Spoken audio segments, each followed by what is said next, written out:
Ciao a tutti produttivi, bentornati. Allora inizio subito con delle scuse intanto per i rumori molesti causati dal vento, che vabbè, questa è una cosa che accade spesso qui da noi. Poi mi scuso perché non sto molto bene, quindi non sono stato molto presente e anche la voce si sentirà sicuramente non è delle migliori. Poi inauguriamo questa nuova stagione di coltivazione a presa diretta con di nuovo nel nostro, diciamo, pomodoro tipo Piccadilly sarebbe un Made Plum, il Demetrio F1 dell'Agrisementi. Come vedete abbiamo operato una seconda defoliazione, siamo a un buon punto, diciamo, con la raccolta. Già abbiamo tolto un 3-4 grappoli a pianta, diciamo a branchia della pianta. Direi che ci sono tantissime cose da dire. Queste piante, questa coltivazione, ecco, ha superato l'inverno, diciamo, perché ormai ci avviciniamo alla primavera. Ecco, forse l'immagine dove si vede meglio la primavera è questo qua. Intanto queste è una coltivazione a V, infatti è forse il punto principale su cui mi voglio concentrare in questo episodio, in questa puntata. Quindi è la coltivazione a V col filare doppio, come ho parlato in diversi video. Andateli un po' a cercare, c'è anche la playlist dedicata alla gestione proprio della crescita della pianta. Abbiamo fatto la famosa curva morbida, quindi quando la parte apicale della pianta arriva all'altezza del fil di ferro, della gabbia del fil di ferro che è predisposta appunto per legare le piante, mettiamo un altro filo e facciamo fare questa curva così morbida, in modo da, vedete che il fusto è abbastanza spesso, se vedete da questa parte è così, dall'altra è ancora più spesso, quindi per non fare una piega netta che potrebbe dare problemi, insomma, al passaggio dei nutrienti, considerando che la pianta è già molto più lunga di 3 metri, siamo con i 4 metri, forse anche di più, e in più abbiamo le acque molto salmastre. Ecco, questo lo ricordo magari per chi è nuovo, non segue il canale da molto. Quindi con le acque salmastre già ci sono problemi fin dall'inizio. Quando andiamo ad avere una pianta molto lunga e che cresce verso l'alto, ci possono essere altri insomma si aggiungono altri problemi, e soprattutto a livello di pezzatura dei frutti. Quindi dicevo, la primavera si vede, guardate qui, dopo la curva abbiamo questi grappolini, se vogliamo, ecco, non sono così grandi, tutti ravvicinati, va bene. Qui abbiamo avuto sicuramente una fase un po' di stallo nel periodo più buio e freddo invernale, poi la pianta ha ripreso la sua crescita e la fruttificazione. Vedete le femminelle che escono un po' da tutte le parti e i grappoli sono belli ravvicinati, anche quelli verso la parte apicale qui sotto, quindi sta toccando di nuovo il terreno fra poco. E quelle appunto verso la parte apicale che stanno sentendo già il profumo della primavera, se vogliamo dire, sono anche con più fioriture. Va bene, vedete questa qui, e ci siamo. Dai, direi che come risultato anche il colore della foglia non lo so ora come si vedrà dalle immagini, ma insomma sembrano finte. Bellissimo, queste sono soddisfazioni. C'è stato quello che c'è stato. Per chi segue la playlist, appunto, coltivazione a presa diretta, ne ho parlato nei video recenti di un po' tutte le nostre disavventure climatiche e non solo, quindi direi che nonostante tutto il risultato c'è. Ora andiamo a concentrarci un po' su l'argomento di cui vi volevo parlare. Grazie alla gestione AV, come dicevo prima, c'è un altro vantaggio che magari ho un po' omesso negli altri video, che è il nostro grappolo. Quindi sì, i grappolini o grappoloni, perché ce ne sono anche di importanti, non tutti, ahimè, ripeto, con le acque salmastre non si possono avere risultati esagerati a livello di come dire, produttività, insomma, quantitativi.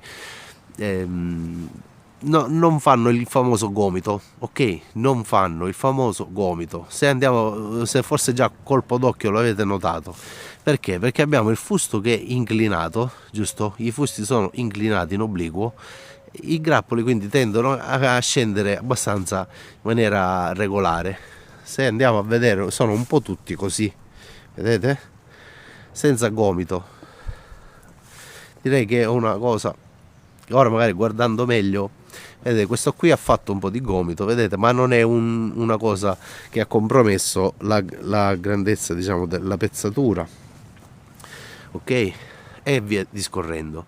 Quindi questo direi che è un grosso vantaggio, anche vedete questo grappolo che ha molti più frutti rispetto a diversi altri, non ha il gomito, vedete?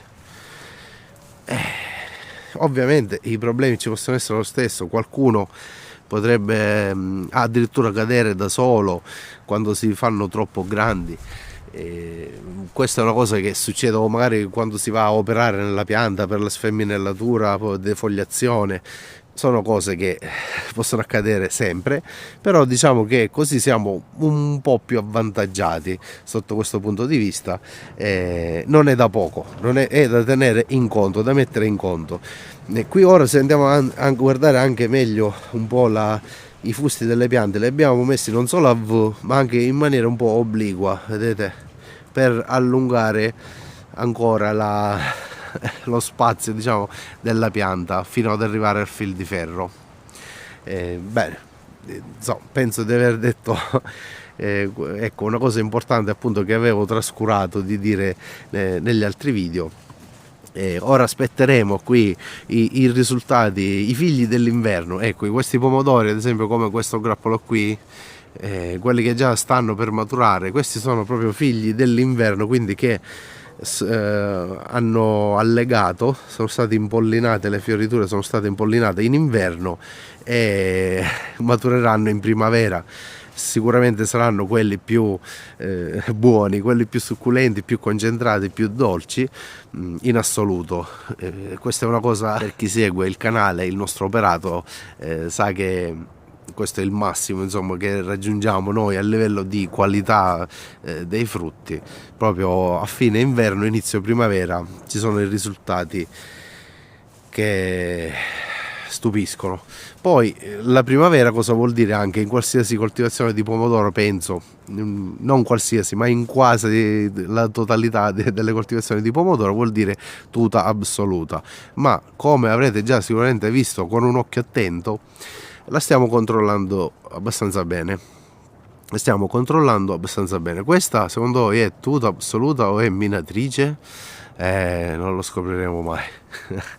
Questa è tuta, sì, questa è tuta assoluta, si vede, però non sta dando grossi problemi. La stiamo controllando, un trattamento a settimana, sempre con le nostre, diciamo, il nostro piano di trattamenti bio. Questi sono vecchi danni, direi, di tuta assoluta, che hanno portato a essere attaccata, insomma, la foglia è stata attaccata da un fungo. Probabilmente ora è curato, non ha spore. Probabilmente questa era muffa grigia, botride. Beh, non si capisce bene perché ormai è stato. Questa è altra tuta. Insomma, si fa vedere. Qui in inverno le temperature sono miti, quindi non c'è una pausa invernale, diciamo, non va in pausa qui da noi, la tuta assoluta continua, però questo lo vedremo nei prossimi episodi. Però direi che ad oggi, come dicevo prima, con un trattamento a settimana fatto a una passerella sì e una no, quindi vuol dire che quando andiamo a fare i trattamenti passiamo, ad esempio ora siamo qui in questa passerella e saltiamo quella accanto per riprendere poi nell'altra ancora, giusto? E poi invertiamo la settimana dopo. Questa che è stata trattata non la facciamo, quindi trattiamo quella accanto, giusto? E così via per tutte le coltivazioni in serra che abbiamo. Serra fredda, come vedete, coltivazione a terra. E per il resto il vostro produttore di fiducia vi ringrazia e vi saluto, insomma. Ci vediamo, spero, presto in un prossimo video. Magari, se le condizioni di salute migliorano, sarebbe una cosa gradita. Ciao a tutti.